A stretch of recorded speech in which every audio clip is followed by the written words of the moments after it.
afternoon to you. I hope you are all fit and well, and having a good week. It seems that the world may be reopening a little bit. The vaccinations are at full pelt, and we're hearing good things, which is just wonderful. We are, because I like to give you my weather updates. We are rather flooded in Henley at the moment. The river has burst its banks, and we're up. I was wading through about 2 feet of water, which is surrounding the house this week. So it's yeah, it's been quite interesting trying to get the dog in and out and so on. But spring is on its way. We saw lots of snowdrops at the weekend, so that's what's all important. So I'm really excited to introduce you to Lisa, who is our expert forager, and she's going to share all sorts of fabulous fabulous things with you. She's based a little bit further north in the country than we are, but it's one of our favorite experiences, and every guest who comes over and does foraging wherever they are in the country just absolutely loves getting up close and personal with nature, and a bit of learning as well, looking out for the things to go for and avoid. But I am most definitely not the expert on this, so I am going to let Lisa, Lisa and Lucy, it's all a bit confusing, get Lisa to talk about it properly, because she is the one with all of the experience, our foraging guide in chief, as it says here. So Lisa, it would be just brilliant to know how you got into it, and a little bit of background as to why you spend your days loving foraging so much. Oh, thanks so much for having me. Oh yeah, I do. It's my absolute passion, wild food and foraging.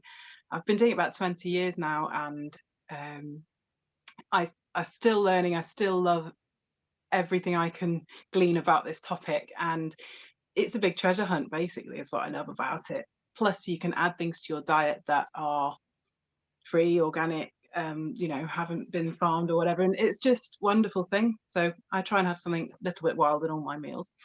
It started because I found out that porcini mushrooms grow in the UK, and Edulist is the name of my company, and it means edible, and that's why I chose it, because it was also the name of the porcini mushroom in Latin. So it was all because I went out to try and find porcini mushrooms, and it just grew from there and became a huge passion and took over my life, and I love teaching others about it. I am based in Yorkshire, but I travel around, and I love to go to all the different environments because there's different stuff in every county. It's wonderful. Yeah. Oh, that's perfect. Thank you for that. Now, obviously, foraging goes back a long way. I mean, it's what they used to do originally, but it's been a real there's been a real resurgence, hasn't there? I mean, we've certainly seen it. Do you? I mean, where do you think that comes from?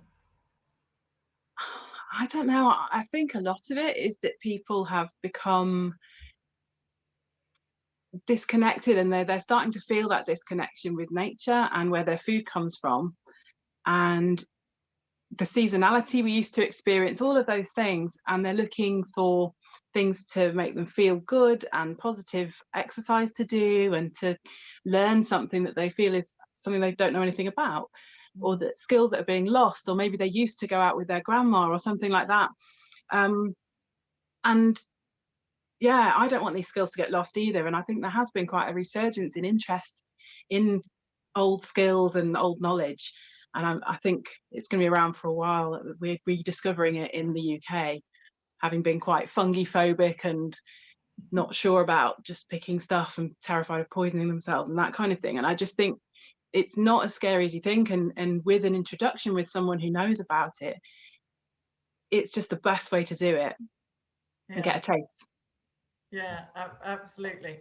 And I think there is that fear, isn't there, which I guess is understandable, because there are some poisonous things out there. But Yes.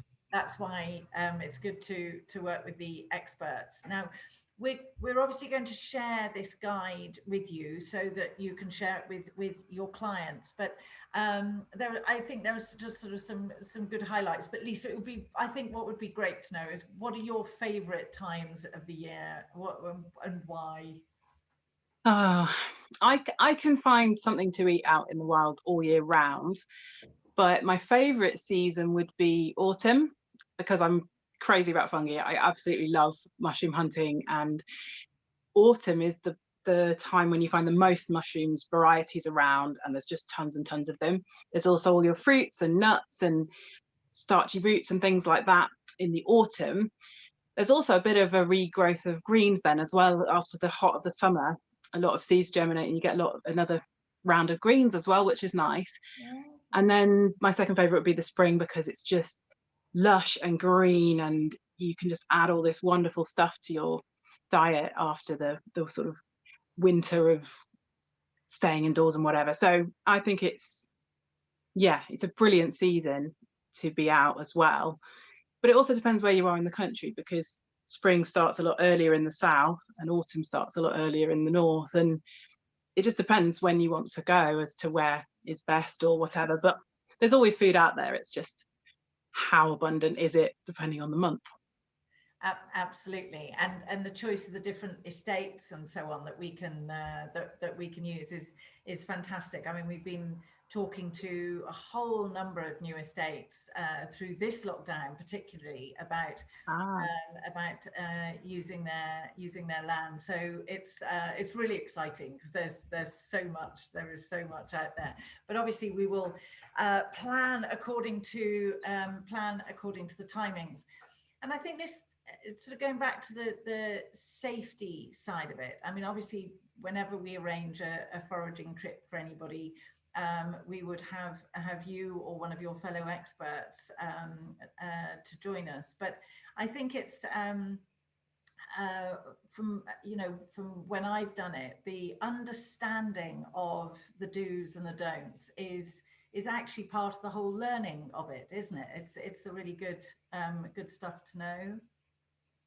yeah, it's all part of the session, and it's really important that we cover that stuff and allow people to ask their questions and to make sure they're comfortable, that they know what we're going to do, and that they know it's not something you can just do in a day and then you know all about it. This is a journey that they might want to continue after this, but we're going to have a taster of what there is at this time in the place we're in. And I think people do just go away buzzing and just, I didn't know there was so much you could eat. And it's just, especially these estates and things, they've got such ancient hedgerows, big old trees, and then they've got so much to show people that there's almost not enough time in the day. You have to really go for great species that are easy to identify, easy to remember, and that taste fantastic. Because this isn't really about survival food. This is about things that are delicious and that you can make into lovely stuff, which we'll come on to in a minute.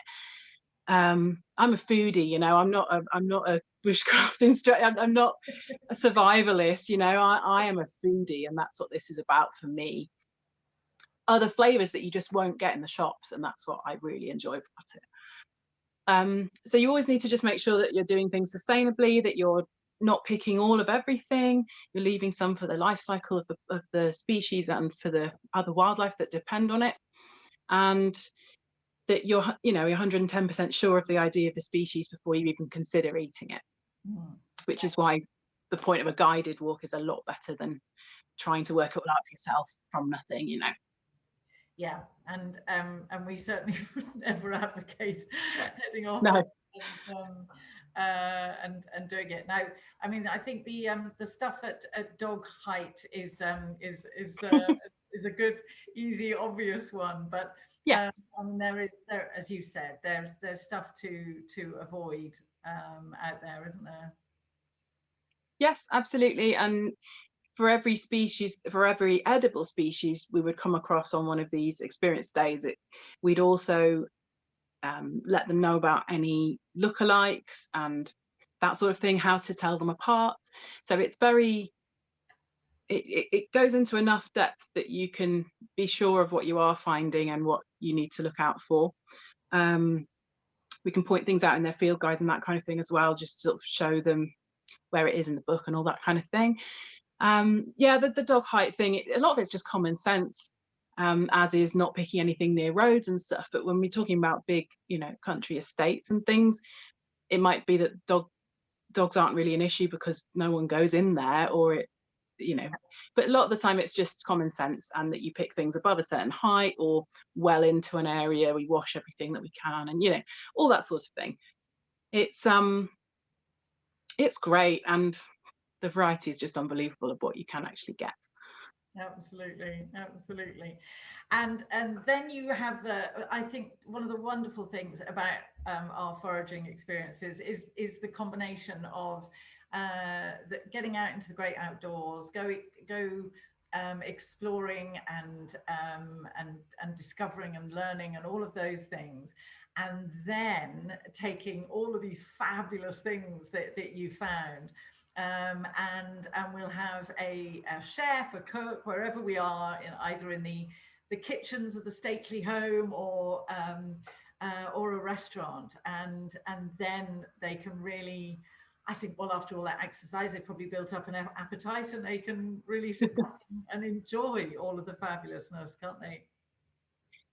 That's part of the experience, and I love it when I get to collaborate with the chefs or the mixologists or both, so that they've been on the walk, or that they've been out all day looking at all this stuff and learning about it, seeing it in situ, maybe tasting it straight off the tree or off the bush, and that's one way of experiencing it.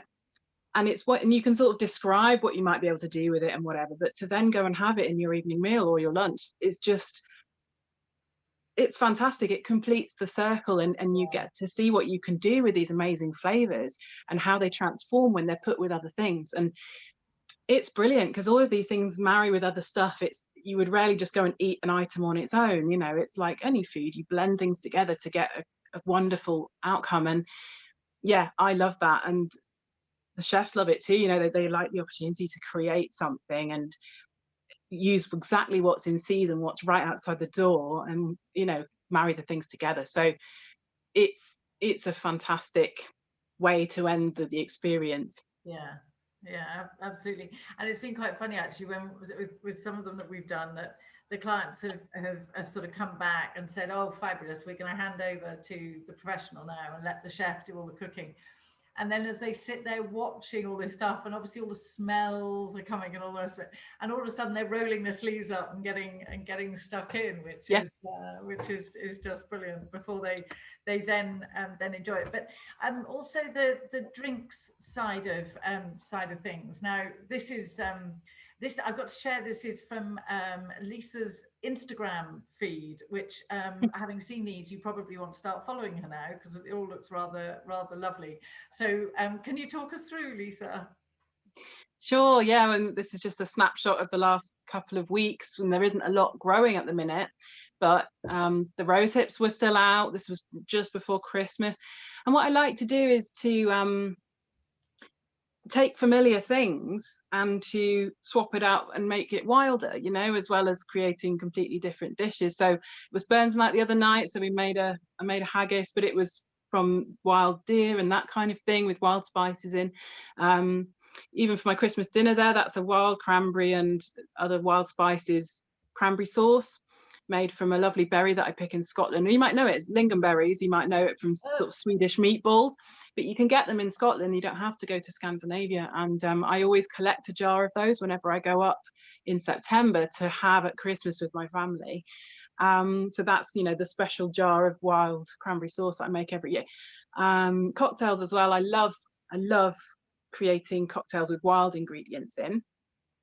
That was again for the Burns night, actually, on the 25th of January. That was I think that was a whiskey sour, or it was an old fashioned, take on an old fashioned, and it had some whiskey, but I'd soaked it in dried porcini mushrooms, so it had this earthiness and smokiness in there, and all sorts of beautiful things. And then I make my own bitters as well. So I love to do that. So if people are interested in that kind of thing, we can suggest that. And that's the beauty of having private clients like this, is that you can tailor it to what they want to know, because it's such a broad field. One day just isn't enough. So if I can glean from them what they'd like to know about the most, then we focus on that, and you know, we get the best possible experience for those people who are there. And yeah, that I love being able to tailor it like that. It's so good.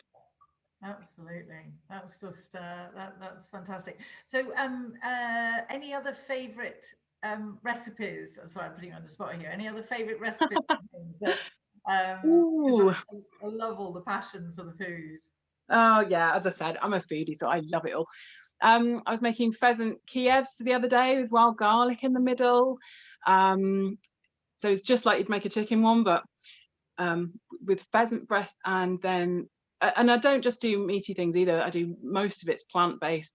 I also love seaweed, because I also do coastal stuff, because it's again a whole different environment. Almost every, I think every seaweed that you can pick on foot in the UK is edible. So if you can wade out and get to it, then it's edible. It's safe to eat, I should say. Um, which means we've got a huge amount of lovely things we can do with seaweed, and it adds. You can do great Asian food. You can so do like dashies and misos and things. You know, you can have seaweed in it, and even though we may be doing this stuff inland, I have loads of dried stores and things that we can bring in if it suits a recipe. You know, so there's loads of preserved stuff I have as well that can come into recipes, so you can get taste of other seasons as well. What else do I like? I think wild garlic is really underrated, and you can do so much with it. You can make gnocchi or um, beautiful pesto and things like that. The other day, there's a mushroom called the hedgehog mushroom, and I made these little buns which look like hedgehogs. You snip them with scissors, and then you put them in the oven, and the little spikes stay there. And inside was like a duxelle of the hedgehog mushrooms, which are very firm and meaty and creamy sort of mushrooms. So that was inside this little bread bun, which was also made with acorn flour, because I make my own acorn flour, which is very nutty and dark. So, oh gosh, there's so much I could go on and on. And we haven't got long, but yeah, I love chatting. And so, especially if your clients are foodies and they're interested in unusual ingredients, or they love traveling and food and stuff together, then yeah, I think anyone who is a forager and a foodie will just get on like a house on fire. It'd be brilliant. Be in heaven, absolutely. Um, and guys, please do ask any questions that you may have. I'm trying to think of the questions that you may have. Mm, Just thinking about your coastal explorations. yeah. What are the best times of year to go head more towards the coast? Um, yes. Obviously, for comfort, it's nicer if it's not blowing a hoolie in sort of January, February. But seaweed's there all year.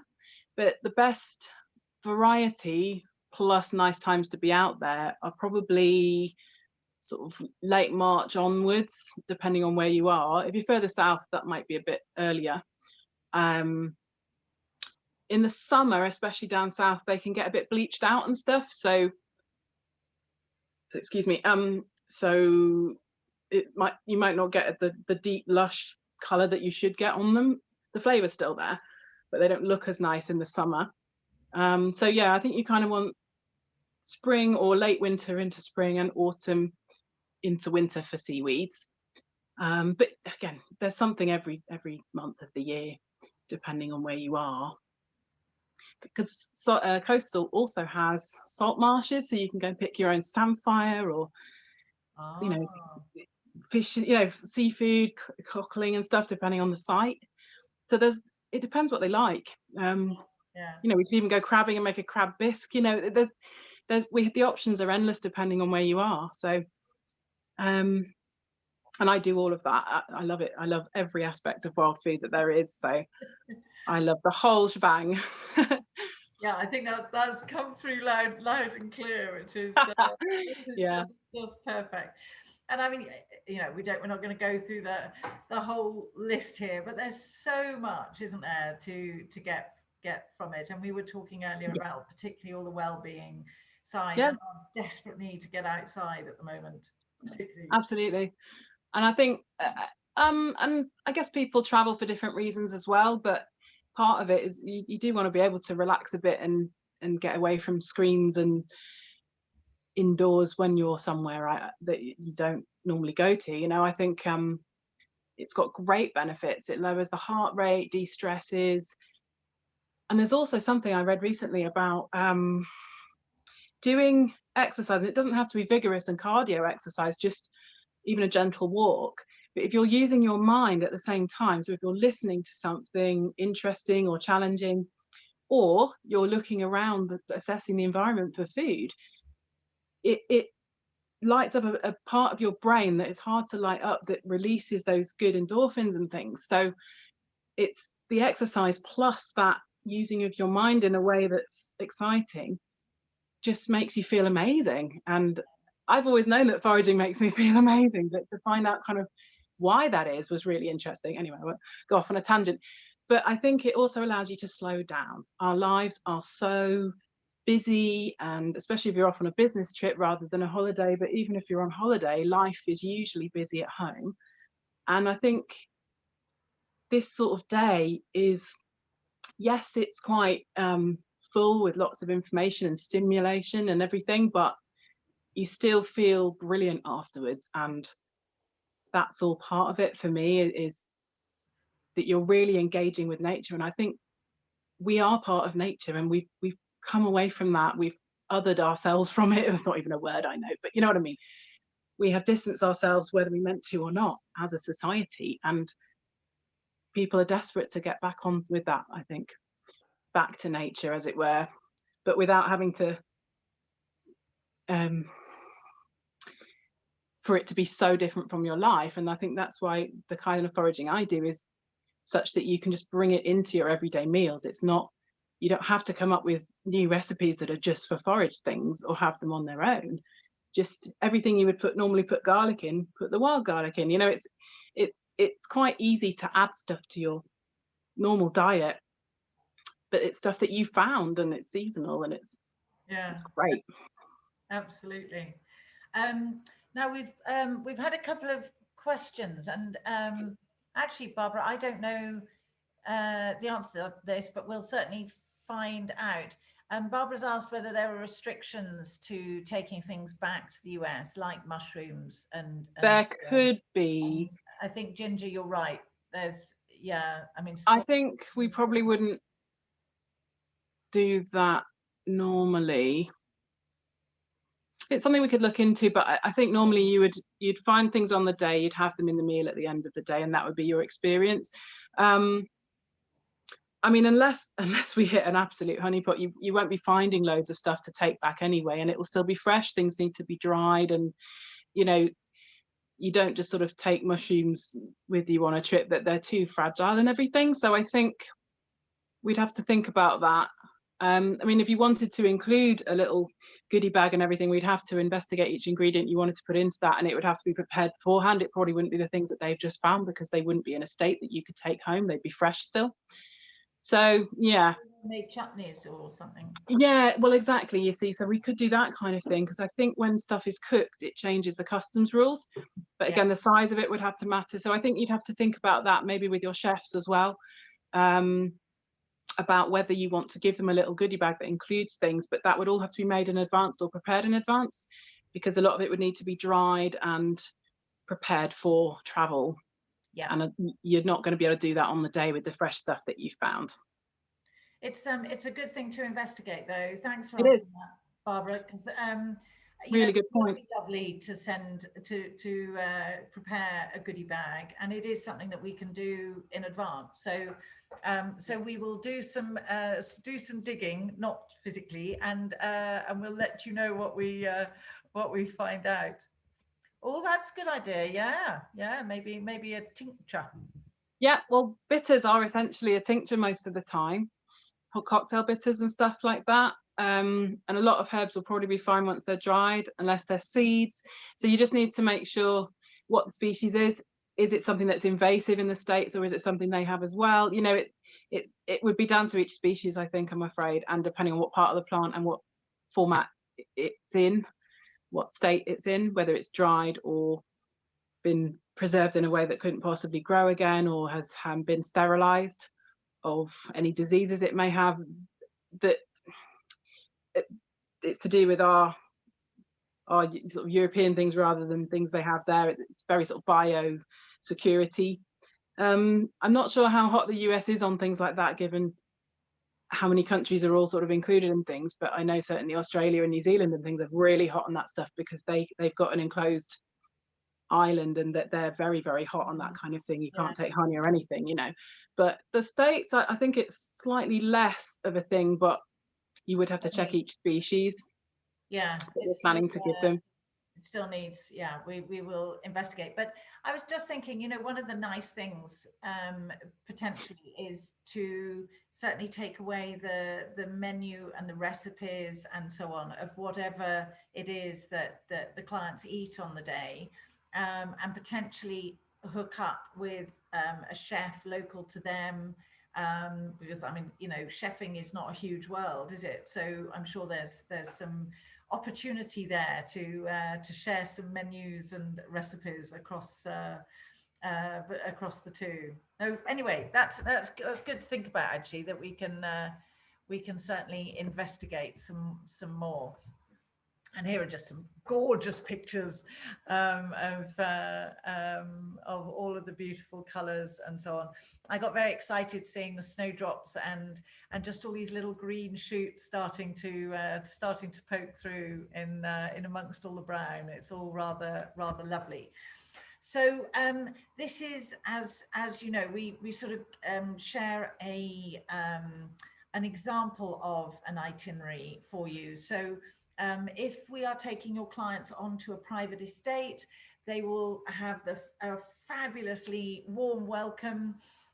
Go off exploring with Lisa or one of her colleagues, and find all sorts of goodies. This is available obviously across the country because these things are growing everywhere. And then an opportunity to either sit back and watch a chef prepare all of these goodies while your clients are sipping on some champagne or one of those fabulous cocktails that we were talking about earlier with some lovely herbs. And then an opportunity to have lunch. And in the afternoon, if they choose, just to sort of close the circle, as it were, they can have a private tour of the manor house, the palace, the stately home, wherever it is that they are. So they're going to really experience all of the grounds and the outdoors, the fabulous food, and then a bit of history and all the stately home. So it's a glorious day, and every client who has done one of our foraging days, wherever they go, just it's always a highlight of the itinerary. And I don't think it's any great surprise, because it does. I mean, we talk about Humphrey's experiences being authentic, rarefied, and edifying, and this foraging day absolutely fulfills all three, which is just wonderful. So, Lisa, a huge thank you for joining us. It's been brilliant, and you've probably got us all feeling quite hungry now, talking about Lucky it's tea time. all of the food, but it's been fantastic. And I think you just there's a lovely feeling of just a real taste of just what is possible, and it's almost something that you could stick on the itinerary every year if for people who come back. And some thank yous coming through. Thank you for that. Really appreciate it. So huge thank you, Lisa. Absolutely wonderful. Thanks for having me. Oh, our pleasure. Oh yes, lots of very happy comments. So thank you again. That was brilliant, absolutely brilliant. Now, next week, we are heading up north to the good old Yorkshire Dales. Now, this was a special request. I think we had 2 or 3 requests to do some exploring up north. My father would be delighted because he's a Yorkshireman, and all Yorkshiremen say that Yorkshire is God's own county. So you'd agree with that, Lisa? Yeah, I'm sure. Um, I live in Yorkshire. we're heading to God's own county. I spent 3 years up there. At least I went to university up in Leeds, so I sort of got a few brownie points with my father. Oh, yeah, Leeds, absolutely. And that's, yeah, we had a fantastic time up there. So thank you so much, all of you, for joining us this week. It's been lovely to see you. And I hope you can join us next week when we're heading back up to Yorkshire, actually, because obviously that's where Lisa is.